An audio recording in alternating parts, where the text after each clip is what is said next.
اس کے بعد بہت پیاری بات سورہ سجدہ کے اندر کہی جا رہی ہے، کل سے شروع کر دو. کیا؟ اللہ نے فرمایا میرے کچھ پیارے بندے ایسے ہیں، اللہ ان کی تعریف کر رہا ہے. تتجافى جنوبهم عن المضاجع يدعون ربهم خوفا وطمعا ومما رزقناهم ينفقون فلا تعلم نفس ما اخفي لهم من قرة اعين جزاء بما كانوا يعملون. یہ کیا ردم ہے یار، دنیا کی کوئی میوزک اس کا مقابلہ نہیں کر سکتی. اللہ فرما رہا ہے میرے خاص بندے ہیں، ان کے پہلو بستر سے الگ ہوتے ہیں. گدا لگا ہوا ہے، مسیری لگی ہوئی ہے، مسیری پر گدا بچھا ہوا ہے. آرام، سکون، چین سب کچھ آدمی کو مل سکتا ہے، لیکن مسیری سے اتر جاتا ہے، بستر سے الگ ہو جاتا ہے اور رب کے سامنے اسی کمرے میں گڑ گڑاتا ہے، روتا ہے.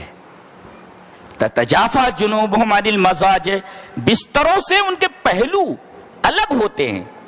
یدعون ربهم خوفا وطمعا، اللہ سے دعا کرتے ہیں وہ ڈرتے ہوئے اور امید کرتے ہوئے. ڈر بھی رہتا ہے اور امید بھی رہتی ہے. ومما رزقناهم ينفقون، اور ہماری راہ میں خرچ بھی کرتے ہیں. اللہ یہ فرما رہا ہے یہ جو رات میں اپنے بستروں سے الگ ہو جاتے ہیں، دو باتیں ہیں. ایک تو یہ کہ جب آدمی نیند سے اٹھتا ہے تو سب سے زیادہ تکلیف کس کو ہوتی ہے؟ آنکھ کو ہوتی ہے. آنکھ کھلتی ہے نا تو سب سے زیادہ تکلیف آنکھ کو ہوتی ہے، اس کے بعد بدن کو ہوتی ہے. اور دوسری چیز، تنہا وہ جو نماز پڑھ رہا ہے نا، اس کے اور اللہ کے علاوہ کسی کو معلوم نہیں ہے. اس کو معلوم ہے، اللہ کو معلوم ہے. چھپی ہوئی عبادت ہے وہ. آپ نمازوں میں آتے ہیں تو سب دیکھتے ہیں نا کہ آپ 5 وقت کی نماز پڑھ رہے ہیں، لیکن وہ نماز تو مخفی ہے، چھپی ہوئی ہے. تو ایک چیز آنکھوں کو تکلیف ہو رہی ہے اور دوسرے چھپی ہوئی عبادت ہے وہ. اللہ فرما رہا ہے ان دونوں کے بدلے فلا تعلم نفس ما اخفی لهم، یہ چھپی ہوئی عبادت ہے تو ہم نے تیرے لیے کیسی کیسی نعمتیں چھپا کر رکھی ہوئی ہیں، دیکھے گا تو آنکھیں ٹھنڈی ہو جائیں گی. تیری آنکھ کو تکلیف ہوئی ہے نا اور تو چھپ کر کے عبادت کر رہا ہے، تو تیرے لیے میں نے چھپا کر رکھا ہوا ہے.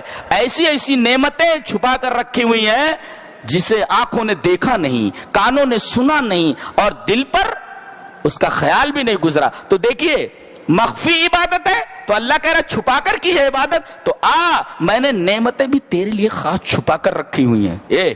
اور دیکھے گا تو یہاں آنکھ کو تکلیف ہوئی نا تو قرۃ اعین، ما اخفی لهم من قرۃ اعین، آنکھ کو تکلیف ہوئی نا، نعمتیں دیکھے گا تو آنکھ تیری ان نعمتوں کو دیکھ کر کے خوش ہو جائے گی اور آنکھ کو ٹھنڈک ملے گی. ہے تو چھپا کر عبادت کر رہے ہیں، تہجد پڑھ رہے ہیں تو اللہ نے ان کے لیے خاص نعمتیں چھپا کر رکھی ہوئی ہیں. اور آنکھوں کو تکلیف ہوتی ہے تو اللہ فرما رہا ہے آنکھوں کو تکلیف پہنچا رہے ہو نا، تو جب نعمتیں دیکھو گے نا تو آنکھیں ٹھنڈی ہو جائیں گی. اللہ فرما رہا ہے فلا تعلم نفس ما اخفی لهم من قرۃ اعین جزاء بما كانوا يعملون. ابھی تو کچھ باتیں لگ رہی ہیں نا، جب آنکھیں بند ہوں گی تب پتہ چلے گا کہ قرآن جو کچھ کہہ رہا تھا بالکل صحیح کہہ رہا تھا. اور ابھی فرشتوں کو نہیں دیکھ رہے ہیں. فرشتے جب نظر آنے لگیں گے نا تب آدمی کی زبان پر مہر لگا دی جائے گی، بتا بھی نہیں سکتا کہ کون آ رہا ہے، کون دکھ رہا ہے، نہیں بتا سکتا.